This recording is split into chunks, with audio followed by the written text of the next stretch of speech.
Olá, sejam todos bem-vindos à nona aula do projeto. Meu nome é Júlio Mesquita, eu sou graduando em Engenharia Mecânica pela Universidade Federal Rural de Pernambuco e o tema dessa aula 9 é Como validar o Canvas.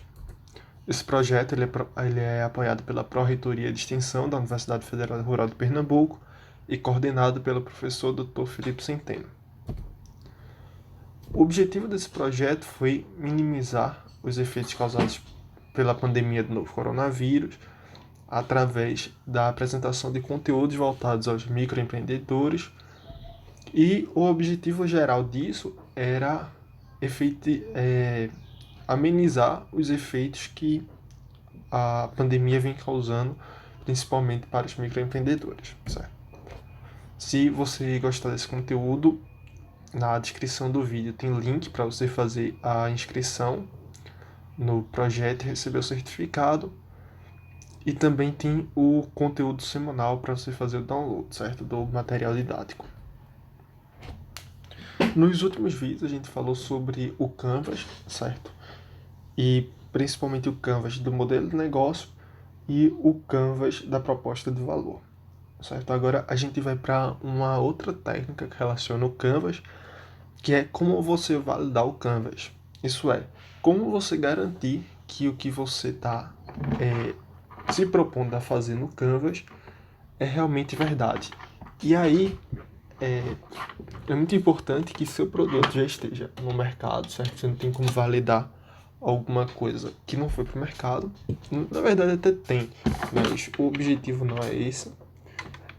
E quando seu produto está no mercado, você vai validar ele da seguinte forma: você vai ter algumas técnicas, certo?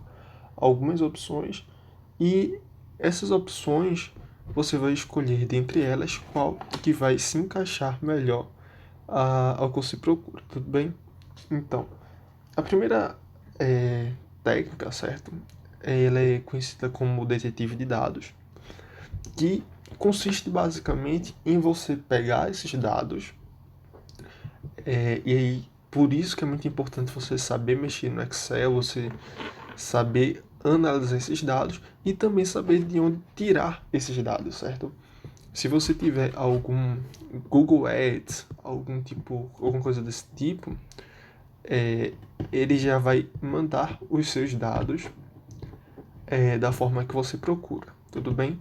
Mas e de uma forma fácil para você entender. Mas a ideia do detetive de dados é basicamente que você consiga uma tabela, um gráfico, alguma coisa que ilustre a sua realidade, e a partir disso você entenda se o que você está propondo está sendo suficiente. Então, por exemplo, usando o Google Ads, quando você solta uma propaganda na plataforma do Google, você vai ter lá, ele vai te dar alguns feedbacks que são: qual o perfil da pessoa que entrou lá no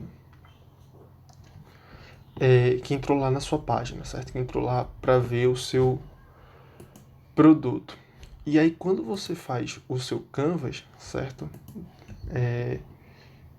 Em especial o Canvas de modelo de negócio, também o Canvas de modelo de negócio, mas o Canvas também o de proposta de valor, mas principalmente o de modelo de negócio, você vai ter lá a aba que você vai definir quem que é o seu público-alvo, certo?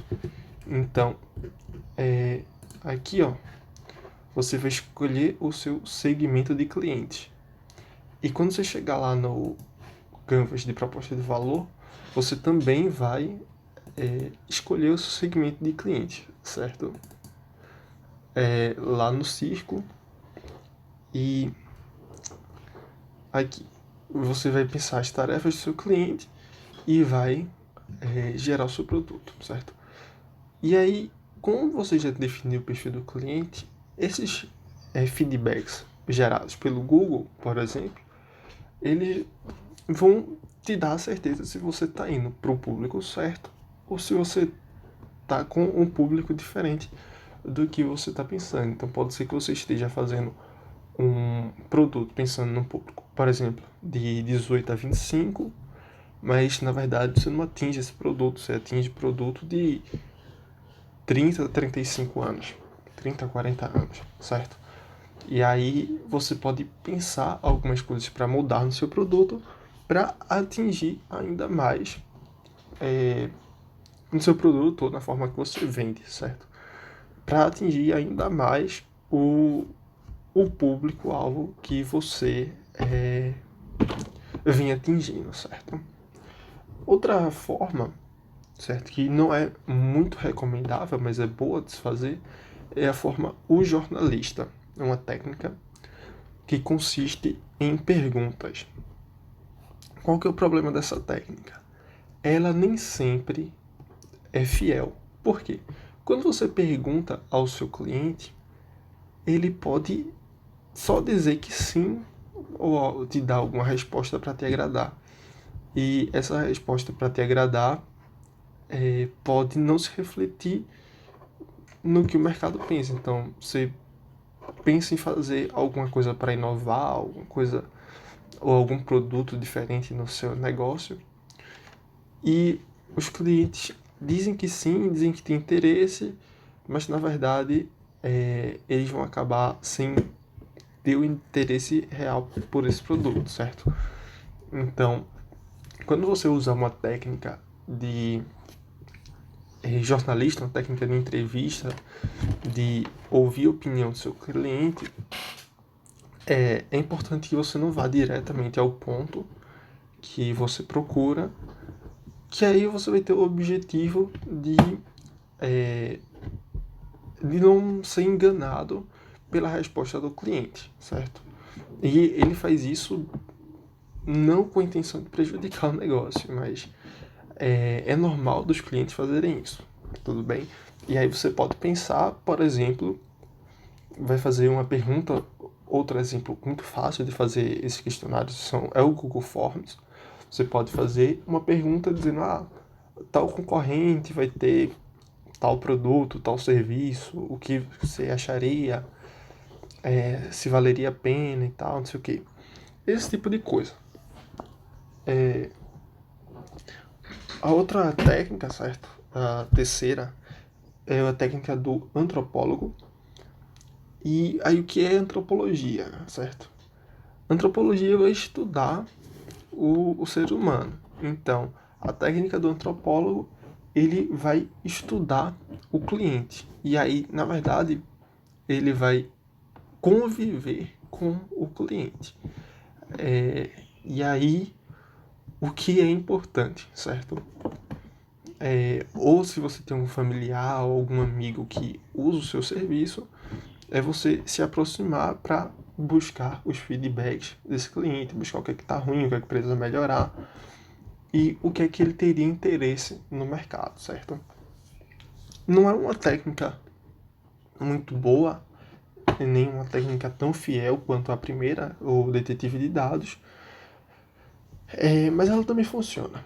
A quarta técnica vai ser personificar o seu cliente, isso se você está vendendo um produto, você provavelmente também deve usar esse produto. Então você tem que se enxergar como sendo o seu cliente, tudo bem? Então pode procurar em alguns concorrentes, ver o que é que você acha dos seus concorrentes, e aí você tenta se colocar no lugar do cliente para ver o que é que ele acha que tem melhor no seu negócio, tem melhor no do concorrente, esse tipo de coisa. A quinta, certo? A quinta técnica vai ser co-criador. O co-criador é você pegar o feedback do seu cliente para que ele se sinta criador do seu conteúdo, que ele se sinta criador do que você está oferecendo. Então você está pensando, muitas empresas fazem isso, né? Tal empresa de refrigerante está querendo lançar um sabor novo, então venha fazer parte, fazer uma pesquisa, escolher qual sabor que é mais interessante. ou então escolher. Isso recentemente, a Fanta fez isso.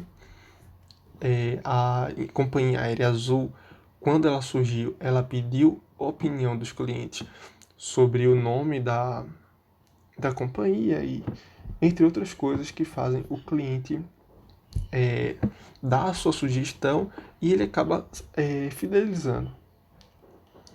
E a última técnica, certo, a sexta, é a técnica o cientista.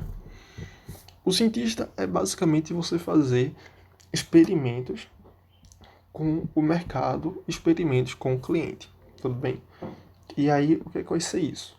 Esses experimentos com o cliente vai ser, por exemplo, uma pré-venda, você vê qual o interesse do cliente na pré-venda, ou oferecer algum produto gratuitamente. Geralmente o supermercado tem muito disso, que o objetivo não é da ciência, mas o objetivo é oferecer o produto melhor, que eles dão uma amostra grátis, certo? Ele deixa lá para você provar o produto, para ver se gosta, e aí se você gosta, você leva o produto, certo? Isso faz parte da técnica de cientista. E aí você oferecendo seu produto, oferecendo seu serviço, você vai ver quais as sensações ou quais as opiniões do cliente frente a ele, certo? E aí você consegue traçar algumas metas. Então é isso, certo? As técnicas para validar o Canvas. Lembrando que o objetivo é você entender a imagem do cliente para gerar o seu produto ou para melhorar o seu produto. Se você quem consome o produto é o cliente. Então, quanto mais você agrada o cliente, mais você vai fidelizando ao cliente. Então, ele vai ter mais interesse nos seus produtos.